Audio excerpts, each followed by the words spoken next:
My favorite part of the combine is we get some information out of people. And Tom Telesco, the new Raiders GM, he's talked about this before, but this was a nice, concise kind of way that he was asked this question. Basically, he was asked, "What are you looking for in a quarterback?" Here's his answer. How many do I get? There's a lot of different ones to choose from. Yeah. The two for me are probably leadership and toughness. I think you have to start with that. He's got to be somebody that when you're in the huddle and those players are looking you in the eyes, that you can lead that group, and you got to have that. So those are two most important things for me.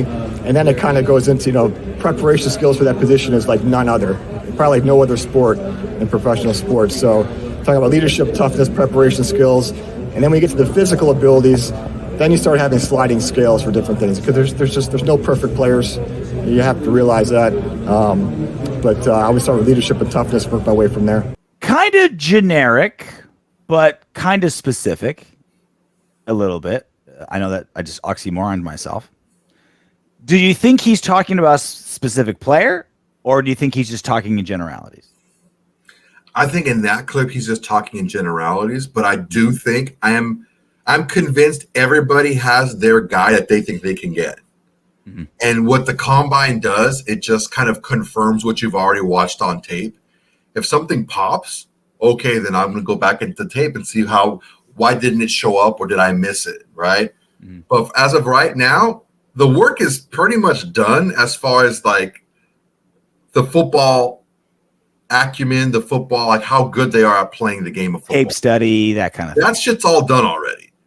What they're doing now is they're getting to talk to him, like, is he a basket case? Is he just showing up because, like, with NIL now, like, these dudes got money now? Mm-hmm. Are they showing up with all Louis'd out, like, whatever? Like, I don't really need this. Wherever I get picked is fine. I don't care. Now you're just hearing how they can retain stuff and, what they retain from their college game plans and stuff like that. It's just little things. Now you're just kind of like dusting off, the sculpture. But they know that, what guys they're looking for. I wonder, though, is he talking about someone specific? Was it like maybe a Freudian slip out of him, where he's saying like, all right, here's the things I'm looking for, but in his mind he's like thinking of Penix or Willie or whoever, right? Like he's thinking of somebody, and then he's like, all right, let me speak in generalities, and he accidentally described his guy. Does that sound? Does he describe anyone in the draft to you specifically? I mean, any one of them. Okay. Any one of them. Leadership, toughness, how they prepare. I mean, it's any one of those guys. When you get to the physical attributes, which is where you can separate the guys when you start talking about them, he didn't really go into that. Yeah. Because look, ultimately you have to be able to make the throws. You have to be able to do the things that you need to do as a quarterback anyway. So just why do you even look at that first? On top of that, what does he have? And then when he talked about the sliding scale, I mean, physical tools-wise, Farva does not have the physical tools as anybody of the top 6 quarterbacks. 7, 8 maybe quarterbacks, maybe even 10. Just mustache. Physical tools. Because if you take a look at like Rattler and Milton and the kid from Notre Dame, like those guys have better. The kid from Tulane, they have better physical tools, bigger arms, they're more mobile, all this stuff, right? That sliding scale is okay. Well, maybe his accuracy is just off the charts better than everyone else's. Yeah. Maybe his processing speed is just off the charts better. That's where the sliding scale comes into play.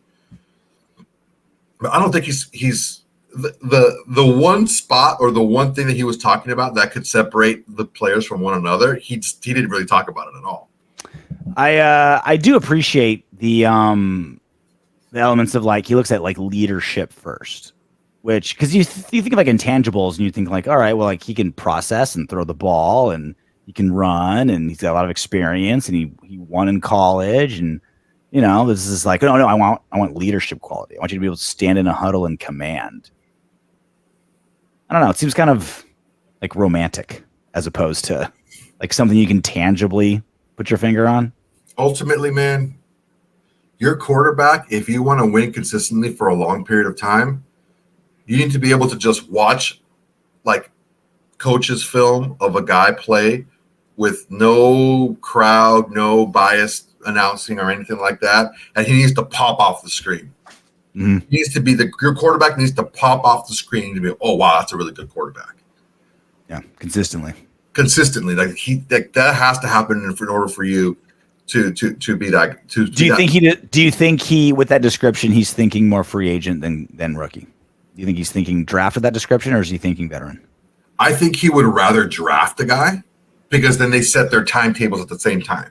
Well, I think for sure he would rather. I mean, look, no question. The optimal way to go is you draft your rookie, he hits, he's your guy for 5 years cheap, and then he's your guy the next 10 years expensive. Like that's the optimal way.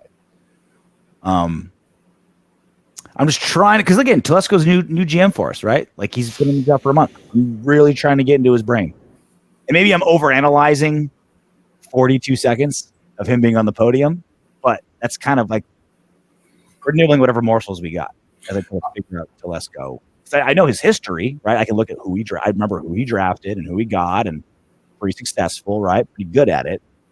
As far as like mentality, I'm still learning him. I'm trying to like get between his ears. Well, if history is any indicator, he's not trading back because he's never done it before. Mm-hmm. He's only traded up. So I know you were down for a trade down if we didn't trade up. Yeah, man. There's just a lot of good players out there. And especially in that kind of, I don't know, 11 to 25-ish range, there's you can just flip flop a bunch of those guys. Yeah. And you're going to still get a really good player. It just depends on, because you're not going to get, like we did the math. Once you get to 13, you're not going to get one of the top 3 quarterbacks. You're not going to get one of the top 3 receivers. You're not going to get one of the top 2 tackles or the top 2 defensive linemen or the top 2 DBs. So it's like you're not going to get one of the top guys at the main positions. So it's like, okay, well, what are you going to do? You just get like the 3rd best tackle out there? Okay. And I don't know. If history is an indicator, like I said, we're not trading back, and watch us trade back.